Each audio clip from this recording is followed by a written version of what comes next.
So we're going to do Hell's Revenge today. This is the one that I've been most nervous about. So right now I'm airing down to 12 PSI because the other day on Fins and Things that really worked well. So if we can get through today and I have all my bumpers attached, I'm going to call this trip a success, and then we're going to take it easy because we got to drive this thing 2,800 miles home. So when we first started this trip and Perry said, let's go do Hell's Revenge, I kind of laughed at her because I didn't really think it was possible. Not in a stock, relatively stock vehicle, but hopefully, like I said, I'm a little nervous, but I think we'll get through it. We're just going to take it slow, choose good lines, and we're not going to let ourselves be rushed. And if I get through this, in this particular vehicle, especially looking at all the other vehicles around, I'm going to take it as a personal success. So, a little nervous, but I think I can do it. I just got to be careful.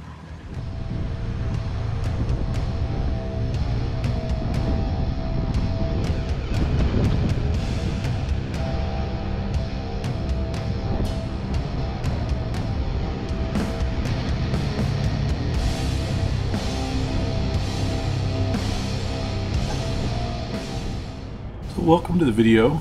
We're going to try to do a little bit different of a format this time. Usually when we are doing these videos, if you've seen the previous videos that we've done, it's usually scripted, and to me it always came across a little bit robotic, or maybe I'm just being self-conscious. But on this one we were going to try to kind of do it more of a commentary as we're rolling through and see if it flows a little bit more natural. Well, at least maybe see if it does for me. Let us know what you guys think in the comments. So this is definitely going to be different. But I have Perry here with me, who you will see running throughout the video, doing all the recording. She pretty much did most of Hell's Revenge on foot, as you guys are going to see.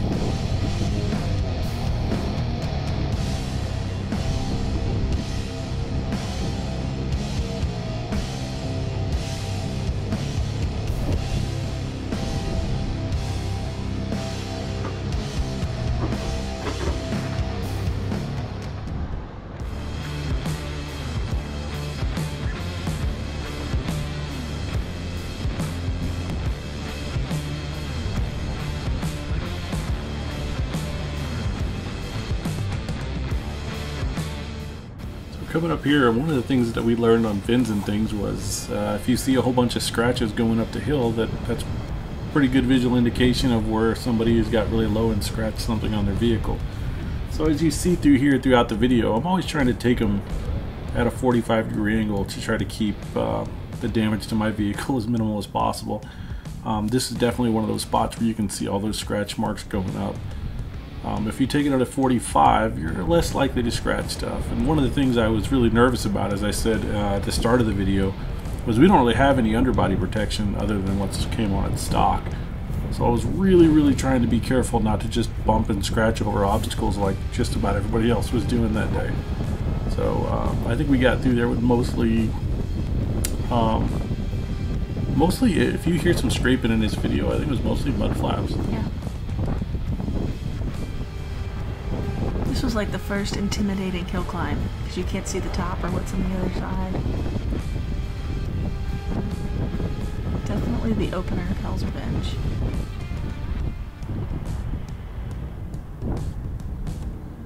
I do think we stopped there and took a look over the other side, right? Well, we met some people in the parking lot, and one of the advice that she gave us was, if you can't see over, just get out and take a look. And I think that was really good advice. That was good advice.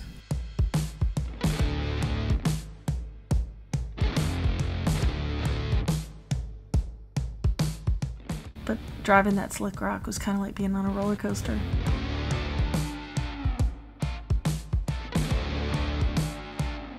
And the first few chirps of the tire, every time I heard it, I was pretty nervous, but then I kind of got used to it just being like a natural part of doing it.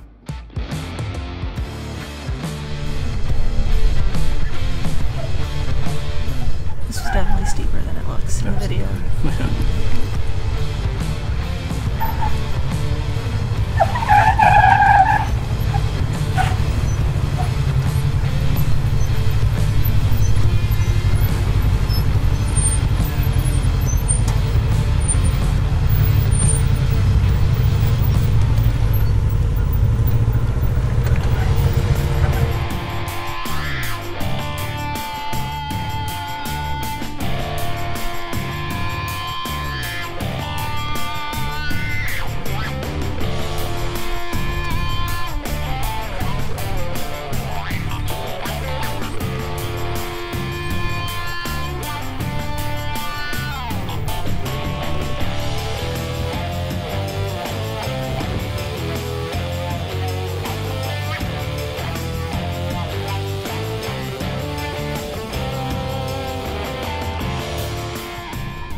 easy on video.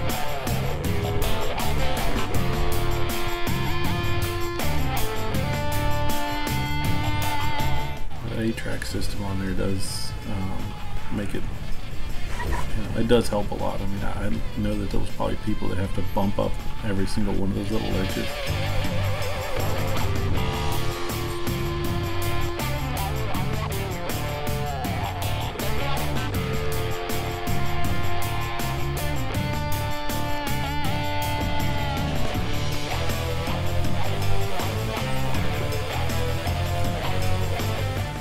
Squishy tires.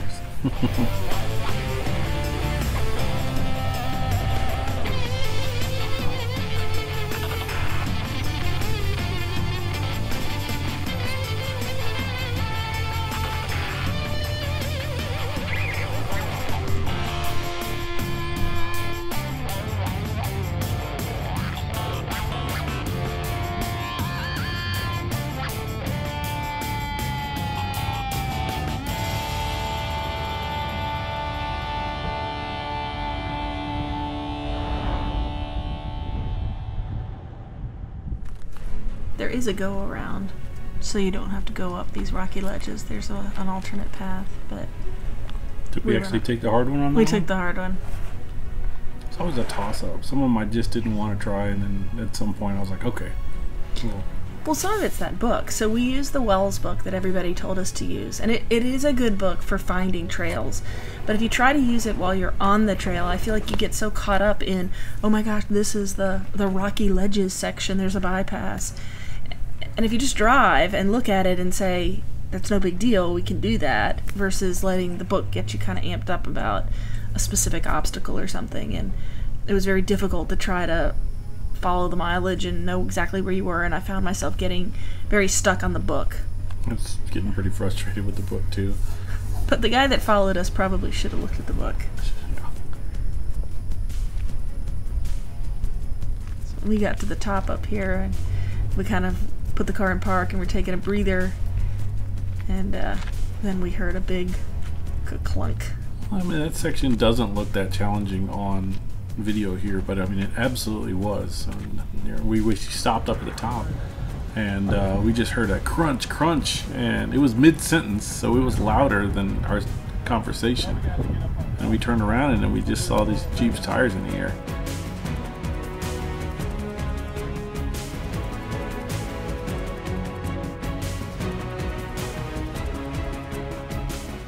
The driver, his name was Chris, and his dad was with him. His dad's in that other Jeep.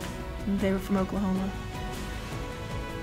Or Kansas. That was Kansas, yeah. They're from Kansas. So a lot of people would say, why is he using the winch for this? Why didn't he just use a strap and pull him over?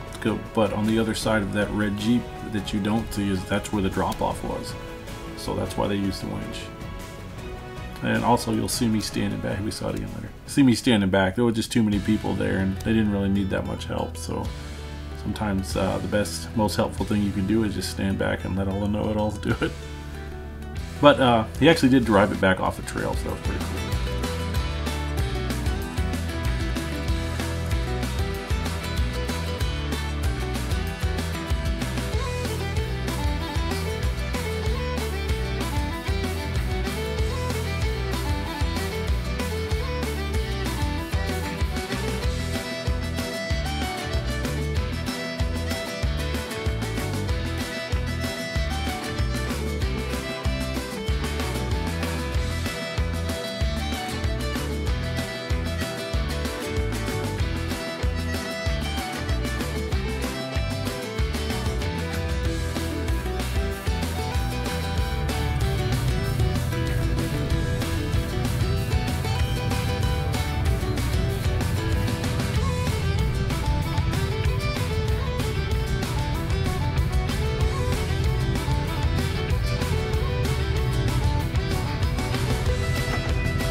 honestly, probably if that was just part of the trail and they didn't call it something creepy like Hell's Gate, we probably would have. But I just, didn't want to risk it. One day we will. Like we do definitely plan on going back. Maybe we'll try it by then, or have enough confidence by then to do it. These guys make it look pretty easy.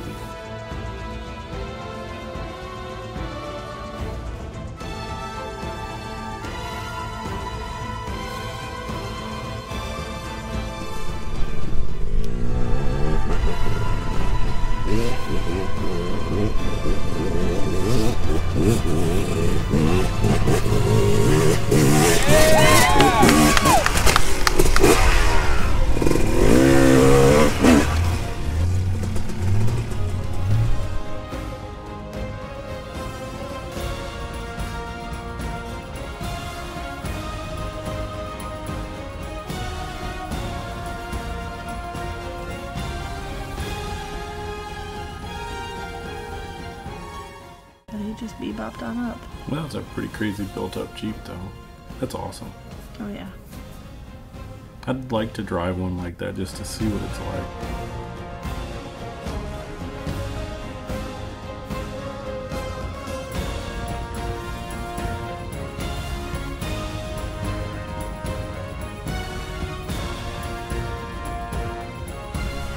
I know, dude. I saw him climb in. I was like, oh, come on, man.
Right before we did this obstacle, there was that's where the Jeep was doing the burnout right there, I think, right? Is that the wrong spot? But you can definitely see those two marks that were going straight up the hill, right as the hill goes straight, and you can see how we took it at a 45. I just kept doing that to make sure that we didn't scrape our front bumper on the rocks. We wound up doing it anyway at some point on the trip. Well, you did it when you were intentionally trying to put a wheel up to check your lower control arm. But now we replaced that bumper, so it's gone. Yes. Never happened.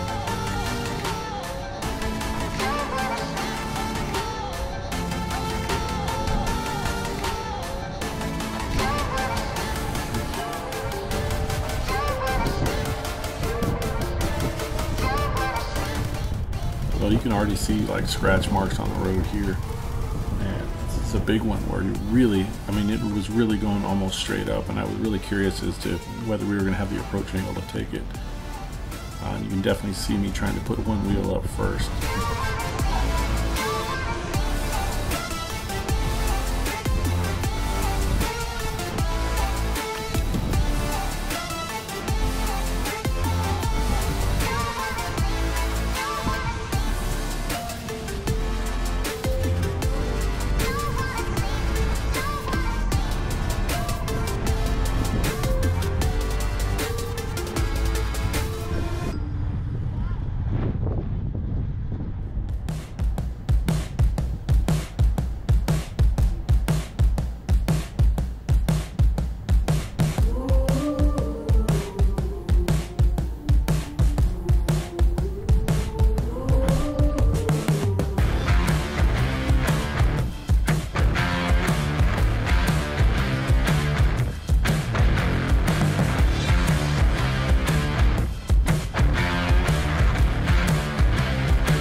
to the mountain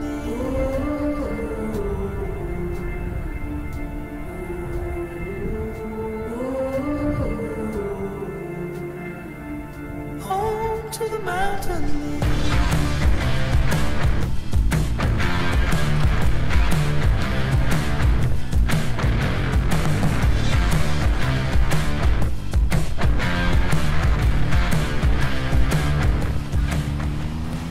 Kind of readjust right there.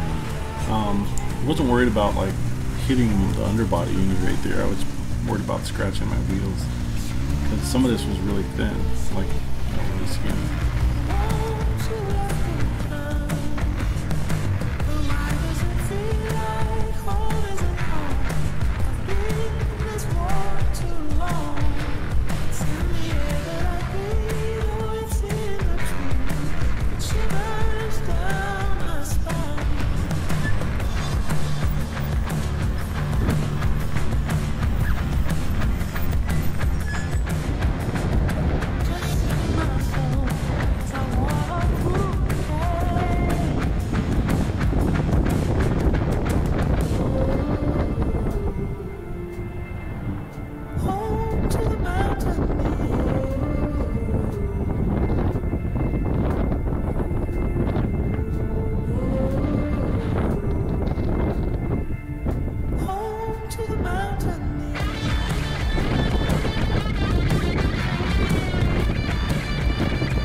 I think most of those, like we talked about before, had to be probably from the departure angle, because I don't think anything in the front would really dig in that deep into the rock. So I think it was people's hitches at the mostly. I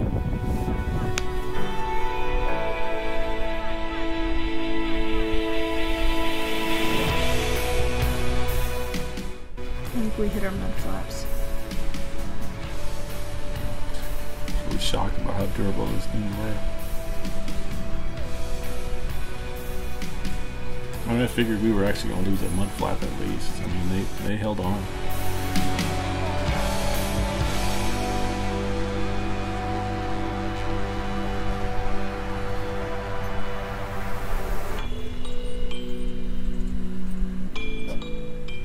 And in case anybody's wondering or hadn't watched our previous videos, this is only a 2.5 inch lift. So, I mean, we're not actually that high above normal stock. So, you know, if you're careful and you pick your lines right, you could do it in a stock 4Runner.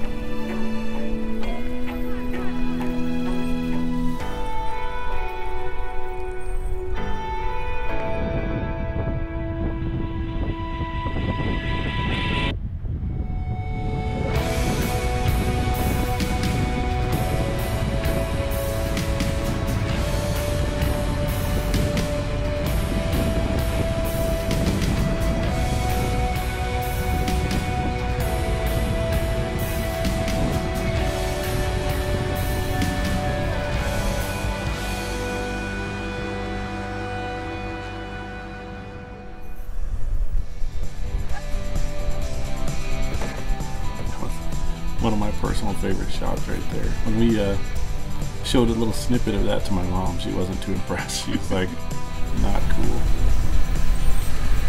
And it's always hard to get the perspective on video, but if you're seeing it here and it looks steep, like there to the right side, if it looks steep on video, it's twice as steep in real life.